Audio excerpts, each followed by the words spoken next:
మరి ప్రస్తుతం చూస్తున్నాం రాష్ట్రంలో బీజేపీతో పొత్తు పెట్టుకున్న టీడీపీకి ఓటేస్తే ముస్లిం రిజర్వేషన్ 4% కూడా రద్దు అయిపోతుందని చెప్పేసి ఇలాంటి ప్రచారం అయితే వైసీపీ వాళ్ళు చేస్తున్నారు. ఏం సమాధానం? ఇంతకుముందు వైసీపీ వాళ్ళు మోడీ గారిని పెట్టుకున్నారండి.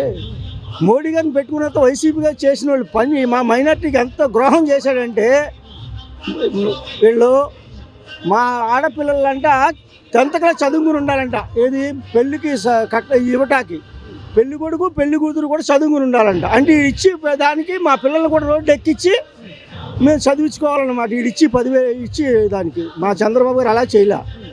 15 రోజుల ముందు కార్డు లెటర్ పెడితే ఇంటికి డబ్బులు వచ్చినాయి. పేదోళ్ళు చాలామంది ఉన్నాడు. మేము మైనార్టీలో అంత డబ్బు గలవాళ్ళు ఎవ్వరం కాదు. ఎప్పటికప్పుడు పనులు చేసి బతికేవాళ్ళం మేము.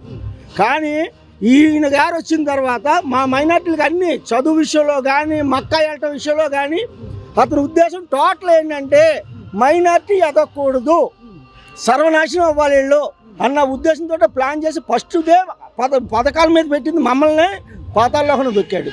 ఈవేళ మోడీ గారు కలిసినంత రాని ఆయన ఏం మాకు అన్యాయం చేయలేదు. దేనికి ఎప్పుడు కూడా చేయాలి. ఇంతకుముందు చంద్రబాబు గారితో పాటు చేశారు, అప్పుడు మాకు న్యాయం చేశారు మోడీ గారు. మోడీ గారు కలిసినంత రాని మాకు ఇంకా ఎక్కువ అవుతుంది. మాకు పథకాలు కూడా ఆ మహానుభావుడు కూడా ఎక్కువ ఇస్తాడు. అంతేగాని ఈ జగన్మోహన్ రెడ్డి గారు అంత డ్రామా యాక్టర్లు చంద్రబాబు గారు కాదు, మోడీ గారు కాదు, పవన్ కళ్యాణ్ గారు కాదు. మాకు ఉన్నత పదవులు ఇచ్చాను, అంజద్ బాజా గారికి మంత్రి పదవి ఇచ్చాను అని చెప్పి మాట్లాడుతున్నారు. ఆయనకి ఇచ్చాడు, ఎందుకంటే కూర్చుని యాక్టాకి ఇచ్చారు అంతే. పాపం ఆయనకి ఆయన నోరు లేనోడు, సమాధానం చెప్పలేడు. ఏదో ఇచ్చాం కదా నా పక్కన వాడు. కనీసం పోనీ ఆయన దేనికన్నా మైనార్టీలకు వచ్చి ఏదైనా చేశాడండి. పోనీ కనీసం వచ్చి మాకు ఎవరికన్నా కనపడరే. నేనున్నాను పాపం, ఆయన ఏదో బిజీలు ఉన్నారు. మా ముఖ్యమంత్రి గారు తుక్కలకు కానీ నాకు ఒకటి ఇచ్చారు కాబట్టి నేనున్నాను పక్కనే. మీకేం కావాలో నా దగ్గర రండి, మైనార్టీ వరకు నేను చూసుకుంటా. ఎందుకంటే మైనార్టీ నేను ఉన్నాను కాబట్టి ఆయన నా మాట ఒకటి లేదు. కనీసం మా పేద పిల్లల పెళ్ళిళ్ళకి ఈ రకంగా జరుగుతుందంటే ఆయన అసలు రిక్వెస్ట్ మాకు ఏ సమాధానం లేదు. ఆయన మాజీ ముఖ్యమంత్రి గారు మళ్ళీ ఆయన ఇచ్చిన పదవులంతా ఏంటంటే కుక్కకు బిస్కెట్ వేసినట్టు వేసి మీరు అక్కడే కూర్చొని మీరు నోరులు ఎత్తమాకండి, మీ వాళ్ళందరూ నేను తొక్కుతా. ఇప్పుడు నెక్స్ట్ కూడా వస్తే ఇప్పుడు గుర్రాలు తయారు చేసుకోవడానికి కత్తులు చేసుకుంటున్నారు ఏదో ఊరి నుంచి వచ్చి. మా మైనార్టీలను అందరినీ కూడా అలాగే పంపిస్తాడు ఆయన. అంచేత ముందే జాగ్రత్త పడి మా మోడీ గారు కలిసినంత మాకు నష్టం లేదు, లాభమే. మా చంద్రబాబు గారు కలుపుకున్నందుకు మేము సంతోషపడుతున్నాం. కానీ లేని నింద మాత్రం మా మీద ఎత్తే మాత్రం మైనార్టీలు ఊరుకోము. అంటే ఈరోజు హజ్ యాత్రలకు కానీ హజ్ హౌస్లు కట్టించాము, హజ్ యాత్రలకు 80,000 రూపాయలు ఇచ్చాము సబ్సిడీ అని చెప్పి ఇలాంటి కనీసం పక్కనే కదండి, ఇక్కడ మాకు ఎంతో దూరం కాదు. నులకపేటకి మంగళగిరికి తాడేపల్లికి ఒక్క మనిషిని పంపించాడని చూపించమనండి. చంద్రబాబు గారు కార్లు పెట్టారు. కార్లు పెట్టి వాళ్ళు ఫ్లైట్ దాకా వెళ్ళేదాకా మహానుభావుడు భోజనాలు చూసి మొత్తం 8 కార్లు 9 కార్లు పెట్టాడు ఆ మహానుభావుడు మాకు. ఈయన కనీసం ఒక్క కారు పెట్టాను లేకపోతే ఒక్క మనిషిని పంపించాను చూపించమనండి.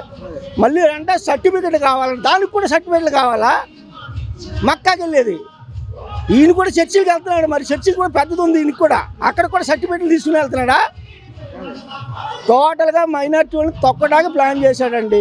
ఆ తొక్కడం అన్నది ఇప్పుడు ఏదో చూపిస్తాం మైనార్టీ వాళ్ళు, అంతేగాని బీజేపీ కలిసింది మైనార్టీ లేరు నేను చెప్పడం కాదు. టోటల్గా చెప్తున్నాను, నేను టోటల్గా చెప్తున్నాను. అతని కోసమే కానీ బీజేపీని గెలిపిస్తాం. ఇక్కడ చంద్రబాబు గారిని బీజేపీని గెలిపిస్తాం, దాంట్లో సమస్య లేదు. అంటే ఈరోజు బస్ యాత్ర ద్వారా మీ మధ్యలో ఉంటాను నేను ఈ నెల 27 నుంచి అని చెప్తున్నాను జగన్మోహన్ రెడ్డి గారు. అసలు ఇన్ని సంవత్సరాల నుంచి లేడండి, ఇంకా వచ్చే ఉంటాడు. ఇన్ని సంవత్సరాలు మనిషే కనపడలేదు. సాయిబ్ అన్నవాడు అసలు నెత్తి మీద టోపీ పెడితే ఇలా ఇసిరాడండి. విజయవాడ షాట పిలుచుకెళ్తే మేము సాధికారం ఓపెన్కి వచ్చినవాడు ఈ టోపీని ఇసిరాడు. ఇంకేంటి అతనికి? ఇంకా మాకు అక్కడ కొంతమంది సన్నాసులు ఉన్నారు కాబట్టి ఆ రకంగా ఉంది. అక్కడ టోపీలు ఇసిరాడు పెట్టొద్దని. ఇంకేంటంటే అతను మాకు చేసేది రమ్మనండి కాదు, నేను చూపిస్తా. ఆ ఫోటోని కూడా నేను దగ్గర పెట్టుకున్నా. పెడతా ఇప్పుడు సాధికారం ఓపెన్గా వచ్చాడు, టోపీ పెడతాం, మా టవల్ వేస్తాం, టోపీని ఇలా తీసేయమన్నాడు. ఇంకా మా ఎవరు సిగ్గు లేక అలా చూశారు. నేనైతే చెప్పేవాడిని అక్కడే. అంటే ఇప్పుడు రంజాన్ మాసం నడుస్తుంది కదండి, రంజాన్ కానుకలు ఎలాంటి ఏమైనా ఏర్పాట్లు చేస్తున్నారు? 2-3 లారీలు కట్టాడంటండి, ఇంకా రాలా. ఇంకా 2-3 లారీలు కట్టాడంట. అసలు మైనార్టీల కోసం ఇంటింటికి ఎత్తాడంట సంచులు. మాకు ఉన్న సంచులు దెంకెళ్ళిపోయాడు, మళ్ళీ మాకు సంచులు ఎత్తాడంట. అదండి ఆయన చేసి ఒక సిల్లు. ఇన్ని సంవత్సరాలు అయిందండి మా మైనార్టీకి రంజాన్కి ఇచ్చాను, ఒక జత బట్టలు మౌజిన్ గారికి పెట్టాం, పేష్మామ గారికి పెట్టామని చెప్పమనండి. ఒక్క మసీదుకి 10,000 ఇస్తున్నానని చెప్తున్నారు కదా. ఆయన చెప్పుకోవడం అన్నీ చెప్తాడండి. ఆయన చాలా చెప్తాడు. ఇనివాడు ఉంటే ఇందిరాగాంధీ గారు కూడా మా అమ్మమ్మ అంటాడు ఆయన. అండ్ అటు మనిషితో అబ్బో మా సాయిబులు అంటూ మాత్రం మేము పడలేమండి. దానికి పనిష్మెంట్ కరెక్ట్గా ఇస్తాం.